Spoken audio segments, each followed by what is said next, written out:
은행의 이익이 늘어나기 시작한 게 2014년부터입니다. 작년 약간 감익을 했기 때문에 작년 이전까지 보면 연 6년에 걸쳐서 이익 증가가 이루어졌다라는 그 말씀을 드릴 수 있는데, 주가는 과연 이익만큼 상승을 했느냐? 절대 그렇지 않고 굉장히 미달했다, 이렇게 볼 수가 있죠. 그래서 시장에서는 이 국면을 깨기 위해서 뭔가 모멘텀이 필요하지 않느냐라는 얘기들을 하고 있습니다. 그리고 그 동력의 하나로 카카오뱅크 상장을 꼽는 사람들도 있는데, 과연 이게 득이 될지 잘 모르겠습니다. 그래서 오늘은 그 부분에 대해서 좀 집중적으로 알아보도록 하겠습니다.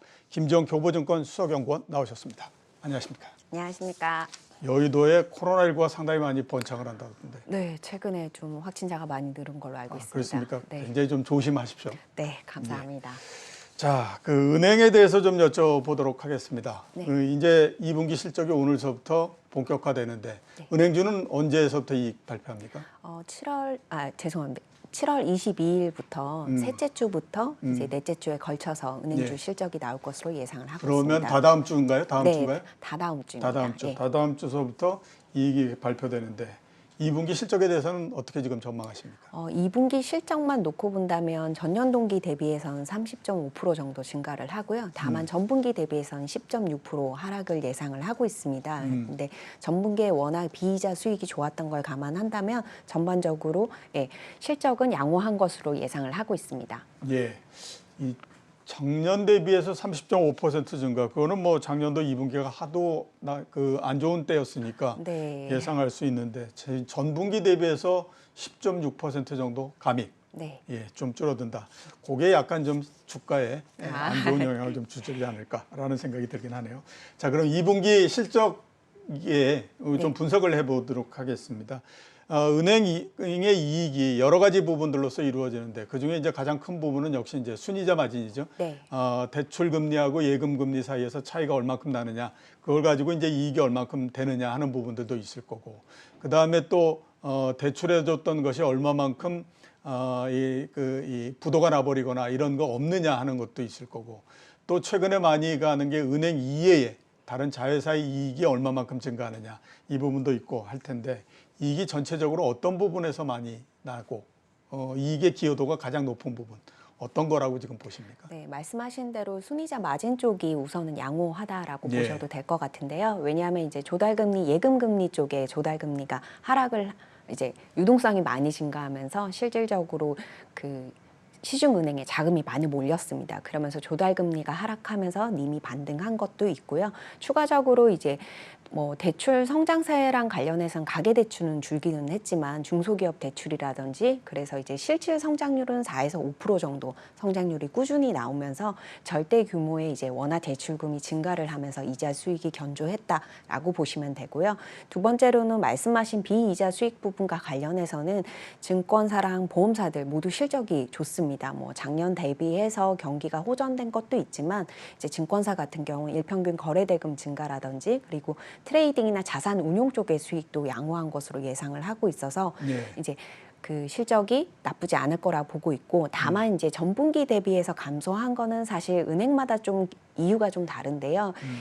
상반기에 명예퇴직을 진행한 은행들이 몇몇 있습니다. 예. 그러면서 그 비용을 2분기에 미리 선반영하면서 이익에 이제 감소세가 있었다라고 보시면 될 것 같고요. 물론 기저효과가 있기는 하지만 이제 비이자 수익 쪽도 1분기가 워낙 일평균 거래금 굉장히 40조 원 이상이 되면서 48조 원 이상이 되면서 굉장히 높았습니다. 근데 2분기에는 27조 원 수준이긴 한데 나쁘지는 않는 수준입니다. 그래서 그런 기저효과 때문에 이익 감소가 있었다라고 보시면 됩니다. 예, 1분기에 이익이 사상 최고였는데 그래도 네. 또 명예퇴직을 하는군요. 네, 아무래도 작년에 오히려 코로나 때문에 비대면 이제 채널이 증가를 하면서 은행 중심으로는 거기에 대해서 이제 뭐 어떻게 보면 변화를 좀 많이 주시는 것 같습니다. 예, 알겠습니다. 자, 제가 모두에서 그 말씀을 드렸던 것처럼 은행이 제가 찾아보니까 2014년도서부터 이익이 증가하기 시작을 했더라고요. 네. 그리고 작년도 그러니까 2019년도까지 계속 증가했다가 작년도에는 코로나19에서 좀 줄어들었다가, 그리고 올해 또 어떻게 됐든지 아무튼 증액을 하고 이런 그런 상태인데, 근데 전체적으로 보면 주가가 물론 올라가긴 했습니다. 근데 코스피가 거의 굉장히 크게 올라갔고, 다른 종목들은 몇 배씩 올라간 거에 따지면 은행주는 정말로 못 올라간다 이런 생각이 들거든요. 그래서 이익하고 주가가 정말로 따로 노는 거 아니냐 이런 그 생각이 드는데 이렇게 이익하고 주가가 서로 간에 다른 모양을 보이고 있는 가장 큰 이유가 뭐입니까? 저도 이제 금융 담당 애널리스트로는 가장 안타깝게 생각하는 예, 부분인데요. 저도 안타깝게 네, 생각합니다. 실질적으로 가장 큰 이유는 저금리가 예상보다 좀 빠르게 진행됐다라고 보시면 되고요. 은행의 수익의 대부분이 이제 금리랑 동행을 하는 모습을 보이다 보니까 저금리가 예상되면 자연스럽게 수익성이 악화될 거라는 우려가 존재를 했었고요.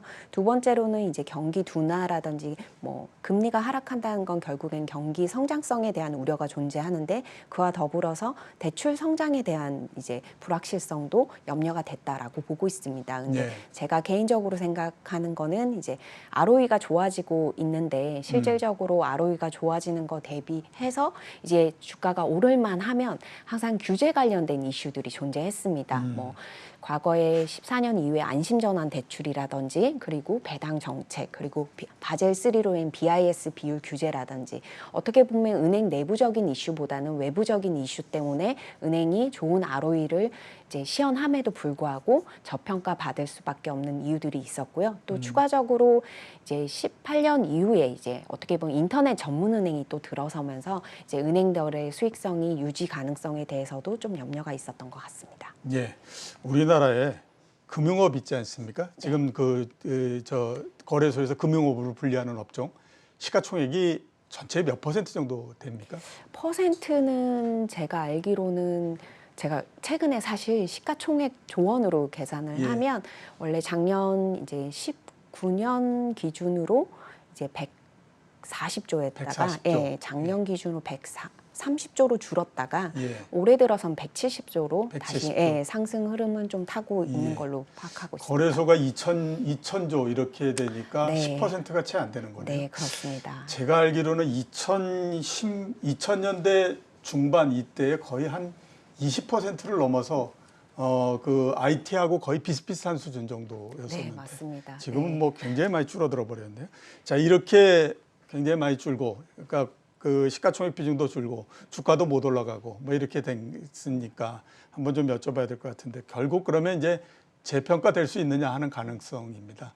은행주가 재평가돼서 주가가 지금보다도 훨씬 더 높아질 수 있는 가능성 여기에 대해서는 지금 어떻게 보십니까? 결론부터 말씀드리면 저는 재평가될 가능성이 있다라고 있다. 보고 있습니다. 예. 그동안 이제 ROE에 대해서 실질적으로 이런 규제들이 들어오면 ROE를 유지 가능할 수 있을까라는 의문점이 있었는데 현재로서는 지난 몇 년간 14년 이후 ROE가 지속적으로 뭐 소폭의 상승이라도 보여줄 수 있다는 걸 보여줬었고요. 예. 그리고 은행의 이제 어떻게 보면 관리 능력도 과거 대비해서 굉장히 우수해졌습니다. 그리고 무엇보다 최근에 이제 중간 배당이라든지 배당 정책에 대해서도 좀 적극적으로 주주 환원 정책을 하는 것들도 주식시장에 긍정적으로 받아들일 요소가 될 거라고 기대하고 있습니다. 예. 자, 그 주가가 못 올라가다 보니까 은행주가 과거하고는 다르게 이제 아예 배당주 뭐 이렇게 해가지고 그쪽으로 지금 굳어지고 있는 상태입니다. 네. 그만큼 각 은행들이 어떤 배당 정책을 갖고 가느냐 하는 것도 이제 중요한 은행주를 평가하는 기준이 될 수밖에 없는 그런 상태가 된 건데요. 배당 정책에 대해서는 앞으로 어떻게 전망하십니까, 지금? 지금 최근 들어서 사실 작년에 코로나 때문에 이제 뭐 글로벌적으로 미국과 유럽에서도 은행주들의 이제 배당에 대해서 규제가 들어왔습니다. 네. 근데 지난 6월 25일 날 금융위원회랑 금융감독원에서도 스트레스 테스트 결과를 발표를 했지만 은행들이 모두 이제 경기가 이제 심화되거나 악화된다 하더라도 BIS 자기자본 규제 비율을 지킬 수 있을 거라 보고 있고요. 그래서 예. 7월 1일부터 은행주들이 중간 배당이든지 배당에 대해서 적극적으로 펼칠 수 있게 됐습니다. 다만 이제 배당 성향을 어떻게 갖고 갈 거라고 보면 장기적으로 이제 보통 은행들이 30% 배당 성향을 갖고 가겠다라고 얘기를 하고 있고요. 물론 네. 이제 글로벌 은행 대비해서는 배당 성향이 높은 편은 아닙니다. 하지만 이제 그동안 주가에 악재로 작용했던 배당 정책에 대해서 지속 유지 가능성이나 이런 것들에 대해서 좀 적극성을 띨 수 있고 실제로 실현 가능성이 높게 형성이 되면서 배당에 대한 기대감도 많이 형성될 거라 보고 있고요. 전반적으로 이제 중간 배당을 또 최근에 하나금융지주 그리고 우리금융지주에서 발표를 했는데 아마 KB금융, 신한지주도 7월 말에서 8월 초쯤에는 중간 배당에 대한 결과가 나오고 발표를 하게 되면 투자가분들도 관심을 더 많이 가지실 거라고 보고 있습니다. 예. 자, 그러면 이번에는 이제 카카오뱅크에 대해서 한번 좀 네. 여쭤보도록 하겠습니다. 8월 5일이죠. 네, 8월 5일입니다. 저 상장을 위한 그 공모에 네. 공모가 8월 5일 날 들어가는데 카카오뱅크 관련해서 굉장히 얘기가 많습니다. 우선 총평으로서 카카오뱅크 상장에 대해서는 지금 어떻게 전망하십니까?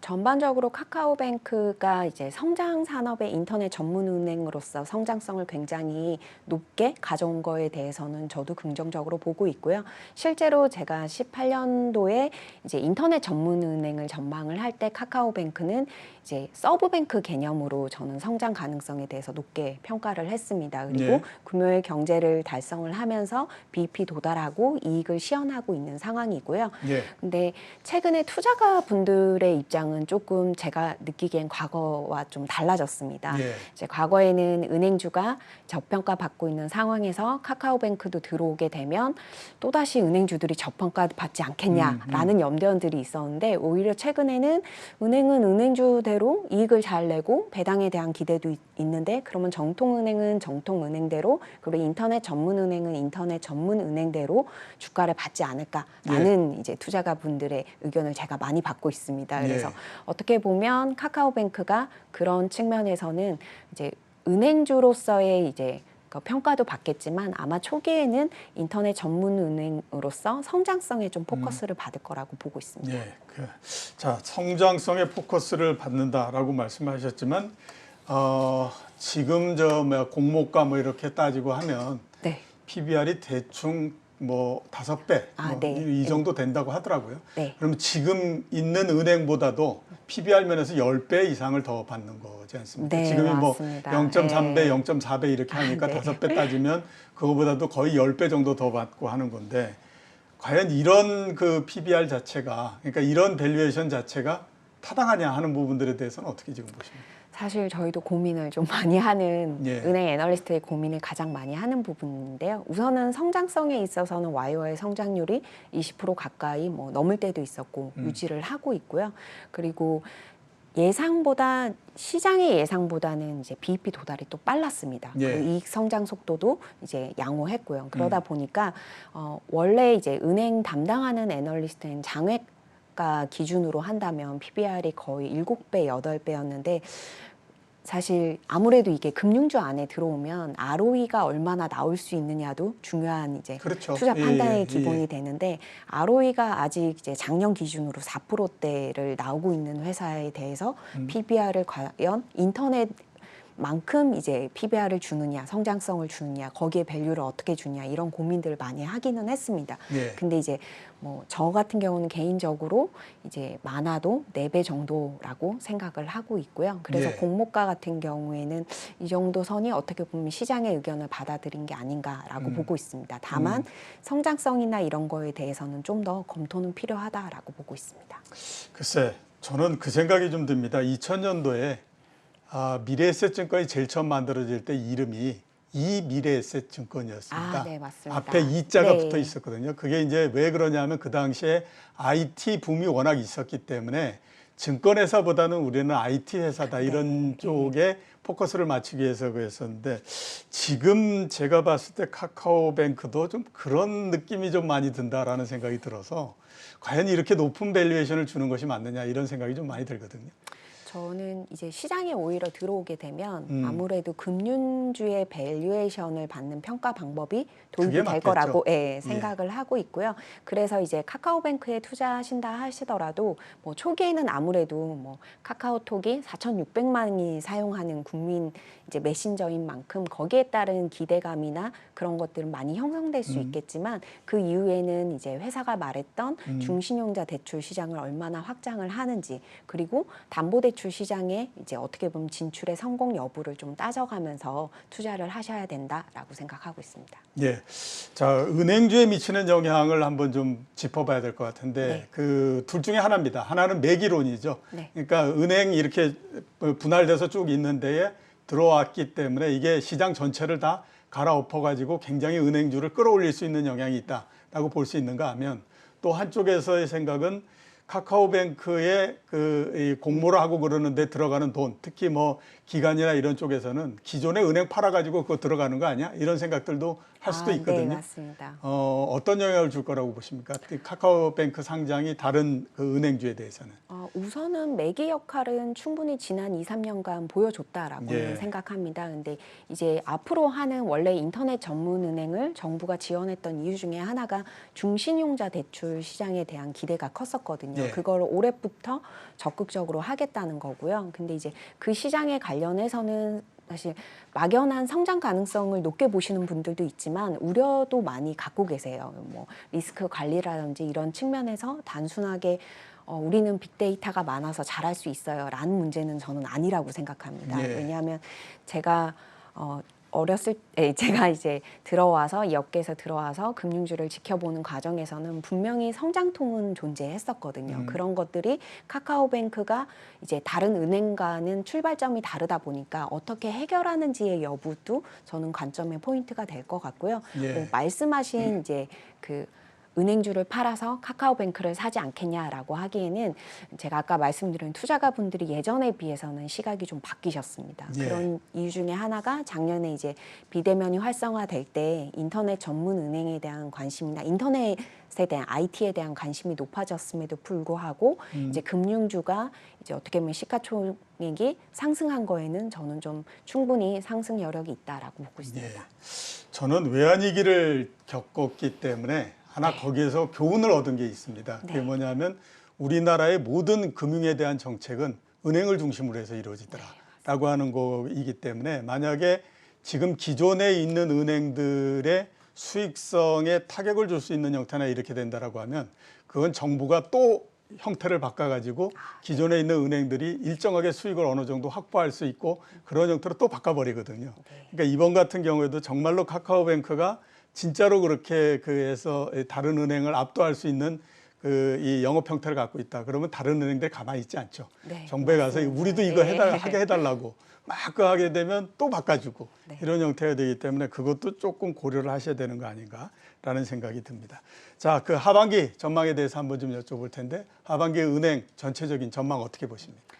우선은 뭐 두 가지 포인트, 금리 인상에 대한 기대감이 예. 은행주에는 긍정적으로 작용할 거라고 보고 있습니다. 그래서 제 예상보다 최근 들어서 뭐 내년 상반기에 예상했던 것들이 기준금리 인상이 모두 이제 하반기로 예상을 하고 있잖아요. 그래서 예. 그런 금리 인상에 대한 기대감도 형성이 되고요. 물론 최근에 이제 다시 델타 변이 코로나 확진이 확대되고는 있지만 경기 회복에 대한 기대감도 은행주에는 좀 긍정적으로 작용을 할 거라 보고 있어서 하반기 실적도 은행주들은 양호한 실적을 볼 것으로 예상을 하고 있습니다. 그리고 작년에 코로나19 때문에 먼저 쌓아둔 충당금들이 이제 대손 준비금을 미리 쌓았습니다. 그래서 어떻게 보면 그런 거에 대한 부담도 하반기가 예전 과거랑은 다른 모습을 보일 것이다라고 예상하고 있습니다. 예.